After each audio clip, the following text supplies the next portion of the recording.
¿Y si los dioses encandilados por su superioridad y perfección no tuvieran interés en la humanidad?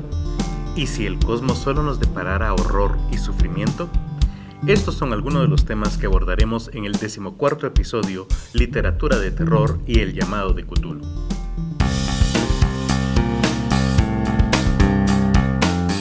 Estamos en Charlas Literarias, un espacio para hablar de libros y literatura. Yo soy Javier Martínez, su interlocutor.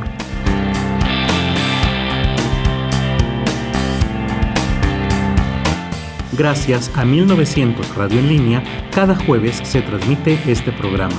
Y cada viernes de charlas, gracias a la editorial Kazam A, encontrarán un nuevo episodio en su plataforma de podcast favorita.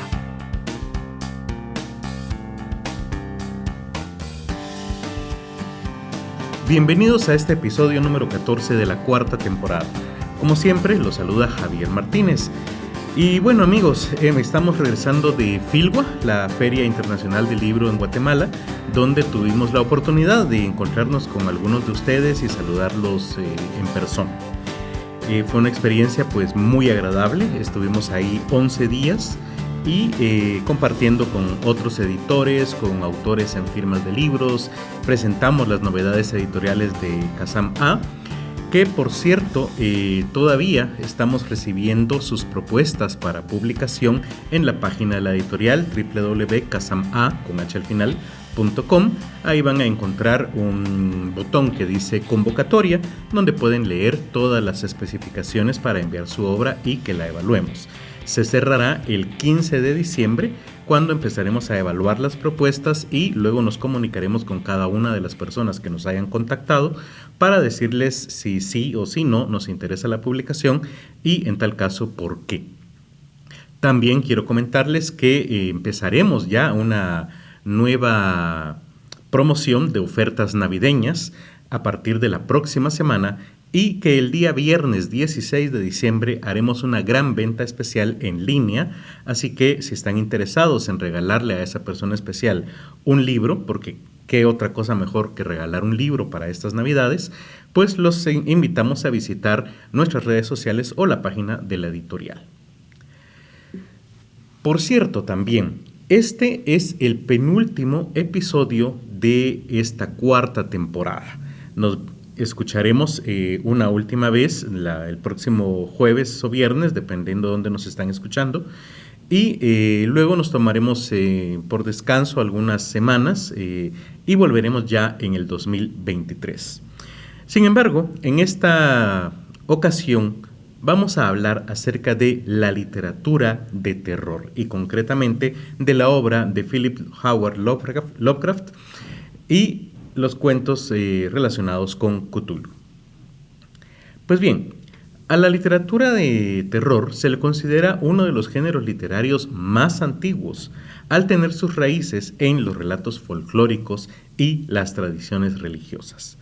Recordemos que desde un análisis funcionalista de las ciencias sociales, todos los mitos y leyendas tienen un porqué, tienen un motivo, y es alejar o ser precavidos ante distintos peligros que podríamos enfrentar.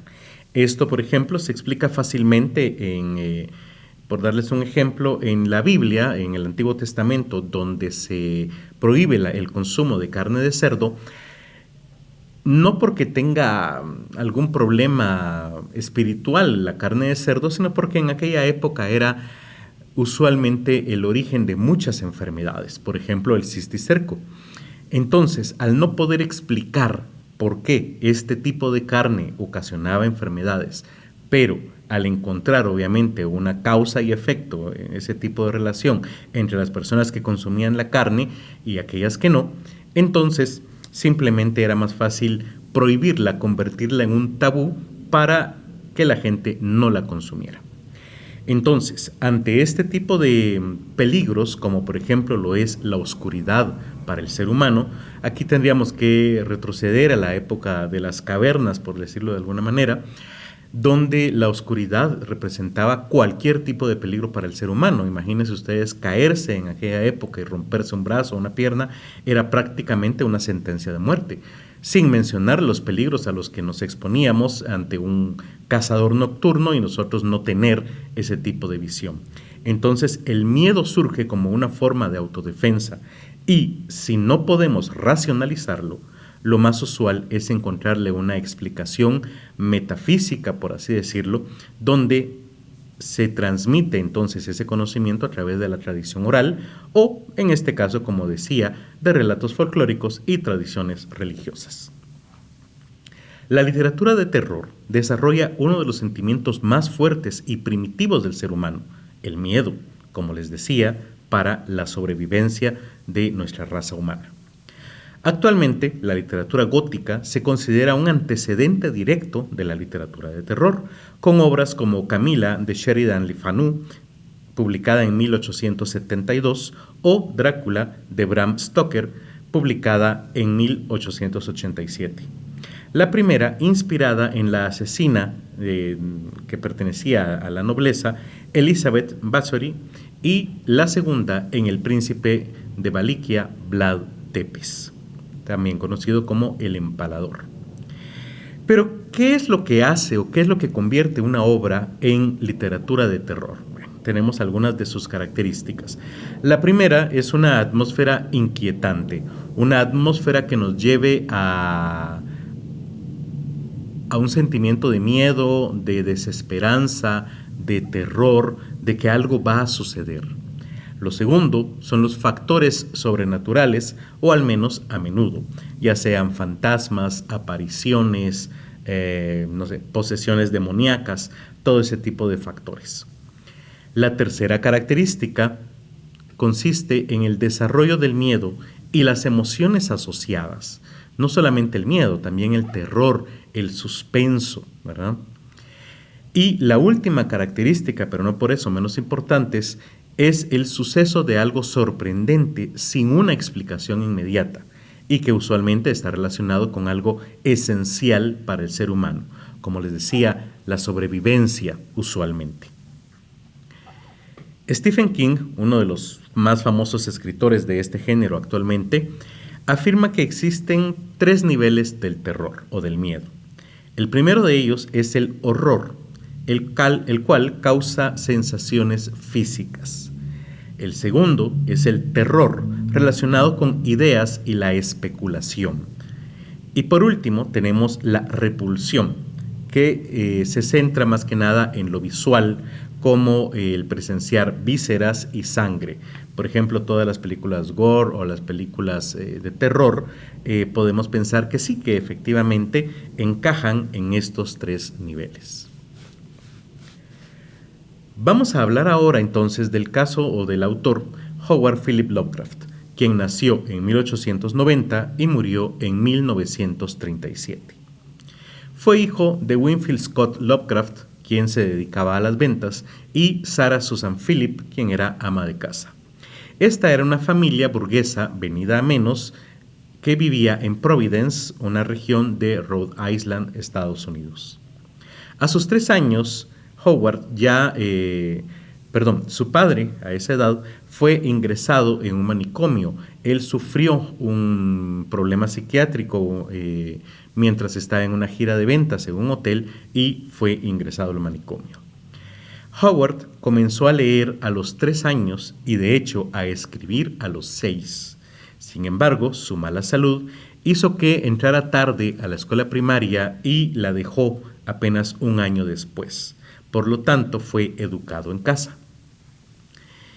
Esto llevó a que Howard fuera un niño muy solitario, quien leía a Edgar Allan Poe y otros autores de terror como Dunsay, Hudson y Machen. Desde los 16 años comenzó a escribir para revistas como Weird Tales y tenía una columna sobre astronomía en la prensa. A los 31 años murió su madre y esto lo afectó mucho. Sin embargo, logró casarse con Sonia Greene, escritora y comerciante, y se mudaron a Nueva York, pero su matrimonio falló. Por cierto, Howard aborreció su vida en Nueva York y esto acrecentó su racismo.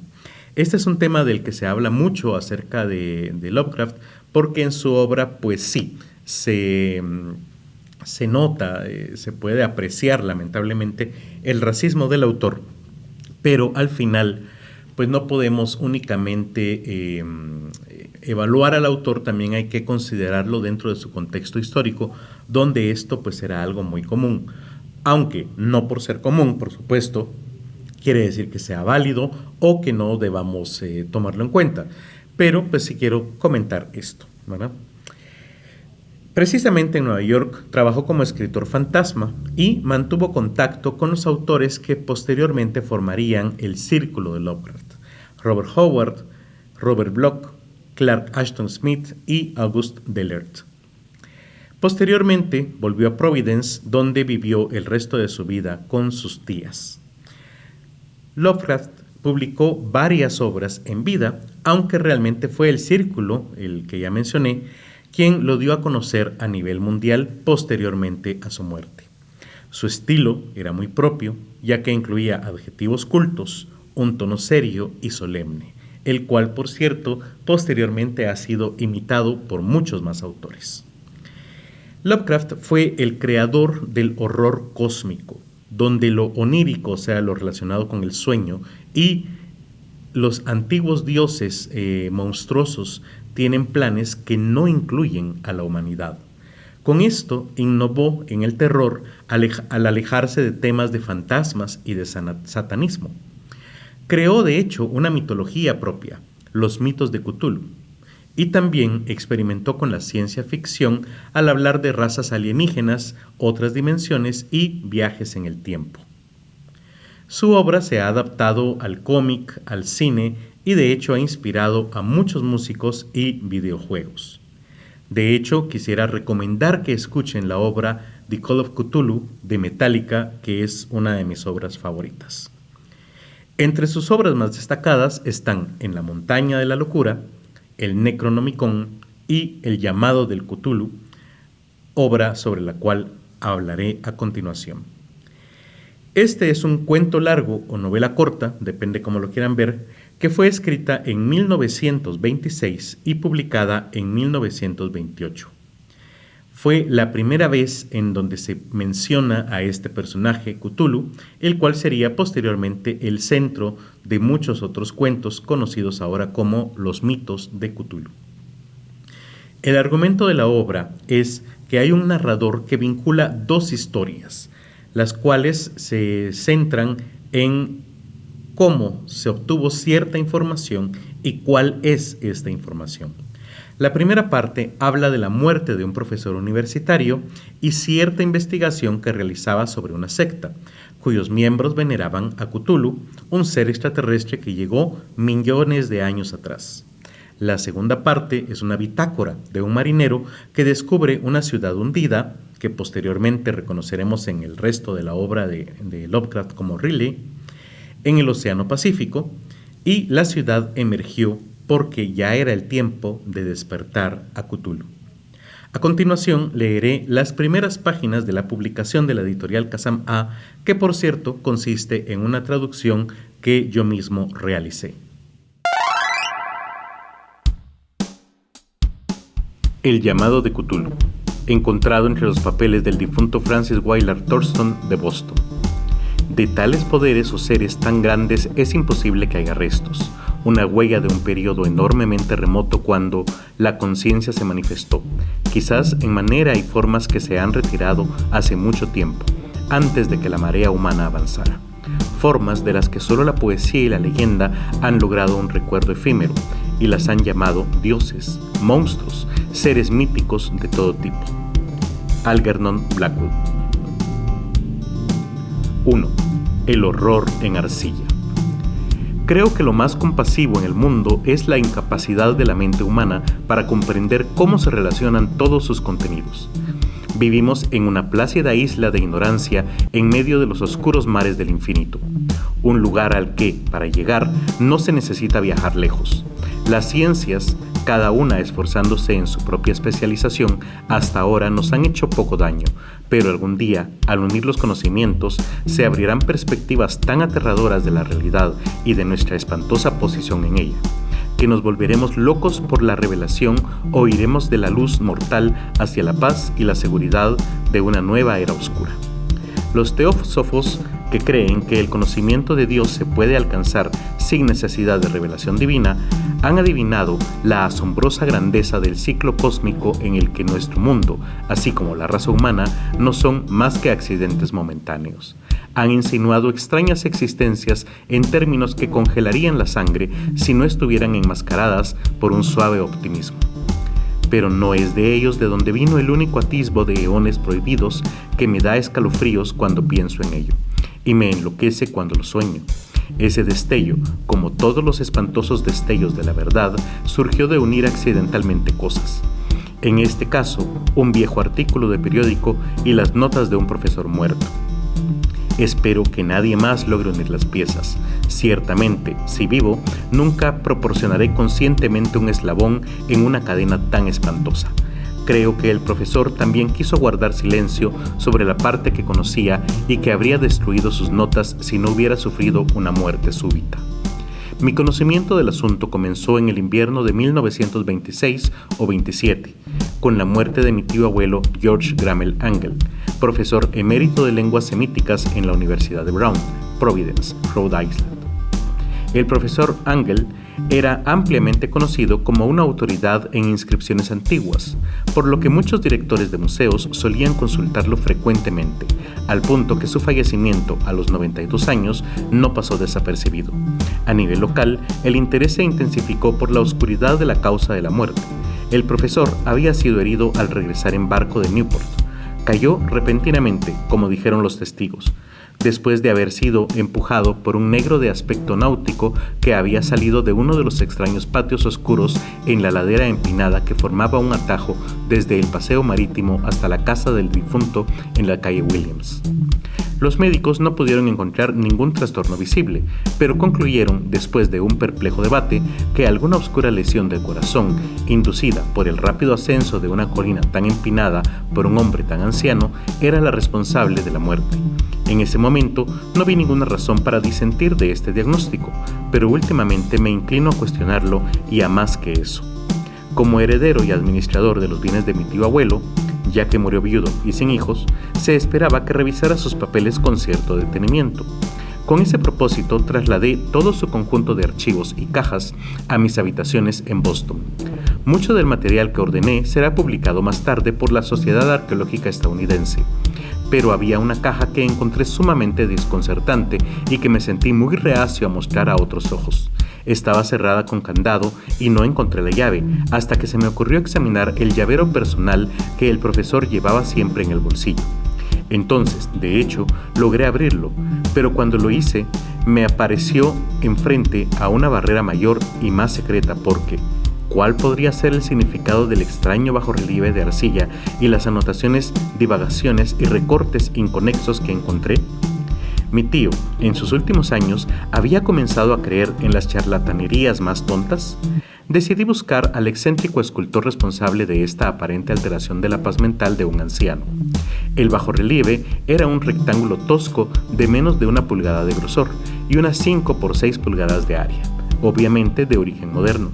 Sus diseños, sin embargo, estaban lejos de ser modernos en atmósfera y sugerencia, porque, aunque los caprichos del cubismo y el futurismo son muchos y salvajes, no suelen reproducir esa críptica regularidad que acecha en la escritura prehistórica.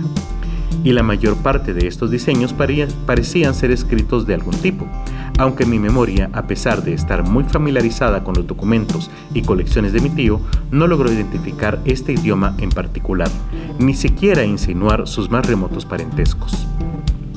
Por encima de estos aparentes jeroglíficos había una figura de intención evidentemente artística, aunque su ejecución impresionista impedía tener una idea muy clara de su naturaleza. Parecía ser una especie de monstruo o un símbolo que representaba a un monstruo, de forma que solo una fantasía enferma podía concebir. Si digo que mi imaginación, algo extravagante, produjo imágenes simultáneas de un pulpo, un dragón y una caricatura humana, no sería infiel al espíritu de la cosa. Una cabeza pulposa con tentáculos coronaba un cuerpo grotesco y escamoso con alas rudimentarias. pero fue el perfil general del conjunto lo que lo hizo más espantoso. Detrás de la figura había una vaga sugerencia de un fondo arquitectónico de dimensiones monstruosas. Las anotaciones que acompañaban a esta rareza, además de una pila de recortes de prensa, estaban a mano y pertenecía a la más reciente caligrafía del profesor Argel. Por otro lado, no tenía la más mínima pretensión literaria. Lo que parecía ser el documento principal se titulaba El culto a Cthulhu, con caracteres minuciosamente impresos para evitar la lectura errónea de una palabra tan inaudita. El manuscrito se dividía en 2 secciones, la primera de las cuales se titulaba 1925, Sueños y Obras Oníricas de H.A. Wilcox, número 7 de la calle Santo Tomás, Providencia, Rhode Island. Y la segunda, Narrativa del inspector John R. Legris, número 121 de la calle San Bienvenil, Nueva Orleans, Luisiana, Reunión de la Sociedad Astronómica Estadounidense de 1908, Notas contables de Same y el profesor Webb. Los otros artículos manuscritos eran todos notas breves, algunos de ellos relatos de los sueños extraños de diferentes personas y otros citas de libros y revistas teosóficas, en particular Atlantis y la Lemuria perdida de W. Scott Elliot, y el resto largos comentarios sobre breves sociedades secretas sobrevivientes y cultos ocultos con referencia a pasajes de libros de mitología y antropología, como La Rama Dorada de Fraser y El culto de las brujas de Europa Occidental de la señora Murray. Los recortes aludían en gran medida a extrañas enfermedades mentales y brotes de locura o manía grupal en la primavera de 1925. La primera mitad del manuscrito principal contaba una historia muy peculiar.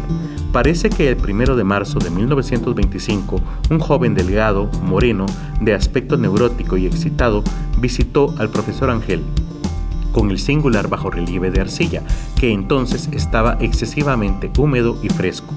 Su tarjeta llevaba el nombre de Henry Anthony Wilcox, y mi tío lo había reconocido como el hijo menor de una excelente familia poco conocida por él, quien últimamente había estado estudiando escultura en la Escuela de Diseño de Rhode Island y viviendo solo en los apartamentos de Flor de Lis, cerca de esa institución.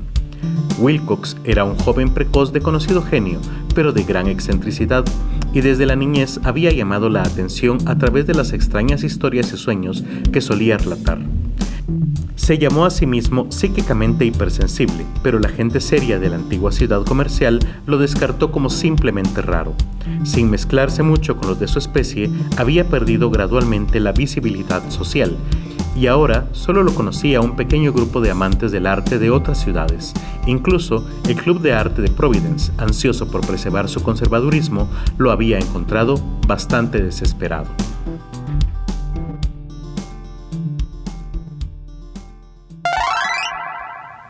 Espero que les haya gustado este episodio. Les recuerdo que mi nombre es Javier Martínez y si tienen tiempo, por favor, sigan el podcast en @charlaslite, tanto en Facebook y en Twitter nos encuentran de esa manera.